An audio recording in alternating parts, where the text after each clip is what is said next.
થોડીક સત્સંગની પરિભાષાને બરાબર સમજજો મુક્તો. મોટે ભાગે આપણે રાજીપો શાને સમજતા હોઈએ છીએ?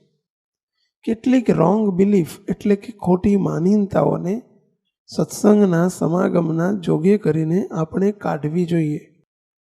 અમે સંતો ગ્રહસ્થના ઘેર પધરામણીએ જઈએ કે યોગમાં આવવાનું થાય એટલે ઘણી વખત હરિભક્તો અમને કહેતા હોય, સ્વામી મહારાજે બહુ કૃપા કરી છે એટલે 2 દીકરા સારી રીતે સેટ થઈ ગયા છે, 2 બંગલા છે, 2 કારખાના છે, એમને ઘેર દીકરા છે, ભગવાનની કૃપા છે.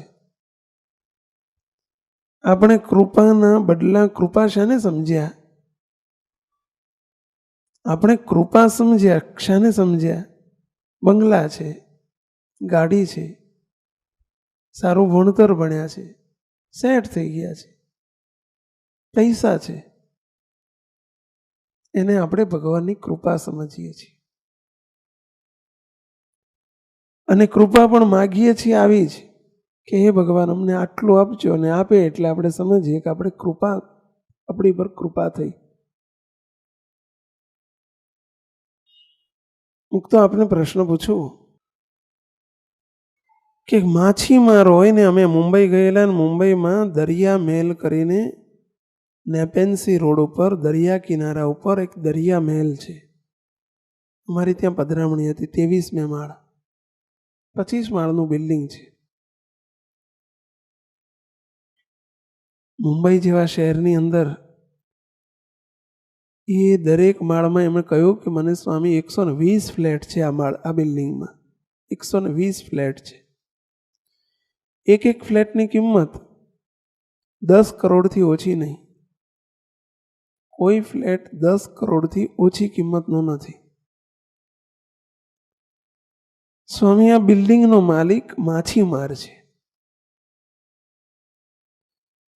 એ વખતે એમ થયું કે આ માછીમારની ઉપર પણ ભગવાનની કૃપા જ કહેવાય ને. આટલો બધો પૈસો છે, સંપત્તિ છે, શું કૃપાનું પરિણામ છે? પૈસો, સંપત્તિ કે આ લોકની સત્તાઓ મળી એ પ્રારબ્ધનું સાર મળેલું છે. આગળ પાછળના કર્માધીન પડે મળેલી વસ્તુ છે. એ કૃપાનું પરિણામ નથી. એ તો પાપીને ઘેર પણ હોય ને અધર્મીને ઘેર પણ હોય. એટલે શું એ કૃપા છે?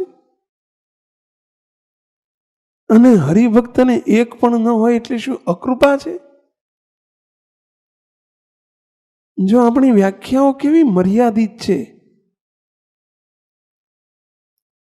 સમજો, ભગવાનની કૃપા, રાજીપાનું ફળ શું હોય?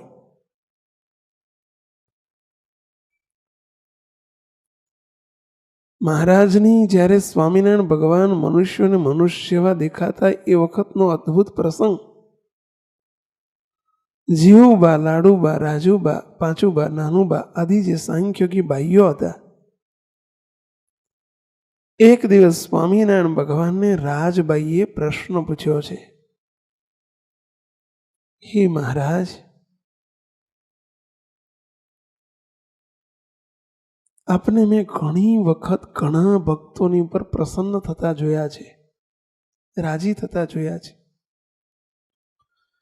આપ જ્યારે રાજી થાઓ છો ત્યારે પ્રસન્નતાના બદલા રૂપે આપ મહારાજ કોઈને તમે મસ્તકેથી પાગ ઉતારીને અર્પણ કરી દો છો. રાજીપાના બદલામાં તમે કોઈકના ચરણારવિંદ કોકને આપો છો. તમે તમારા થાળની પ્રસાદી કેટલીક વખત આપતા જણાવો છો. તમે વસ્ત્ર અલંકાર ઉતારીને આપી દો છો. તમે રાજીપાના બદલામાં મસ્તક ઉપર હાથ મૂકો છો. જુદા જુદા રાજીપાની પ્રસન્નતાના ભાગરૂપે તમે જુદી જુદી ભેટ તમે આપી દો છો પ્રસાદી રૂપે. પણ મહારાજ, તમે જે ભક્તો ઉપર અતિશય રાજી થાવ એને શું આપો છો? આ પ્રશ્ન આપણા સૌના માટે પૂછ્યો છે. જેની ઉપર તમે અતિશય રાજી થાઓ છો, અતિ પ્રસન્ન થાઓ છો, તો એને મહારાજ તમે શું આપો છો? મુગટ, વાઘા, માળા, ચરણારવિંદ, છાતીમાં ચરણારવિંદ, શું આપો છો મહારાજ તમે? ત્યારે શ્રીજી મહારાજ શું જવાબ આપે છે સાંભળજો. મહારાજ કે હે રાજભાઈ, આપ જાણવા જ માગો છો કે અમે જેની ઉપર અતિશય પ્રસન્ન થઈએ છીએ તો એના બદલામાં શું આપો છો? તો જેની ઉપર અમે અતિ રાજી થઈએ છીએ એને અમે અમારી મૂર્તિ આપી દઈએ છીએ. શું કહે છે? અમે અમારી મૂર્તિ અર્પણ કરી દઈએ છીએ. મૂર્તિ એટલે પૂજવા માટેની મૂર્તિ નહીં હો, સુખ લેવા માટેની મૂર્તિ. અમારું સ્વરૂપ, અમારી મૂર્તિનું સુખ આપી દઈએ છીએ, જેની પર અતિ રાજી થઈએ છીએ. પણ તકલીફ ક્યાં છે? નાના બાળકને, આ નાના બાળકો છે ને એને એમ કહેવામાં આવે ને કે તમને બોલો હું કરોડ રૂપિયાનો હાર આપીશ, 2 કરોડનો બંગલો આપીશ, હું આ આપીશ, આ આપીશ, પણ એમનું મોં મલકાય નહીં, રાજી ન થાય, ખુશ ન થાય. પણ એટલું કહેવામાં આવે ને કે તમને 100 ચોકલેટ આપીશ, તો બોલો એ છોકરા ખુશ ખુશ થઈ જાય. 100 ચોકલેટ અધિક કે કરોડ રૂપિયા અધિક, છતાંય અમને કરોડ રૂપિયાનો આનંદ નથી થતો અને 100 ચોકલેટ કે 1 ચોકલેટનો પણ આનંદ થાય છે. એનું શું કારણ છે? કે એમને ચોકલેટનો મહિમા સમજાણો છે, હજુ પેલો મહિમા સમજાણો નથી.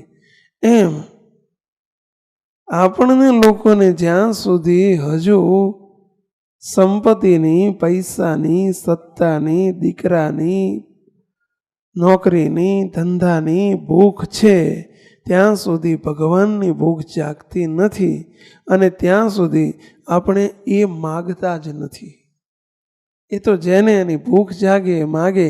પ્રેમાનંદ સ્વામીએ માગ્યું છે મહારાજ પાસે, તમારી મૂર્તિ વિના મારા નાથ રે બીજું મને આપશોમાં. એ મહારાજ મને આપો તો તમારી મૂર્તિનું સુખ આપજો, બીજું મને આપશો જ નહીં.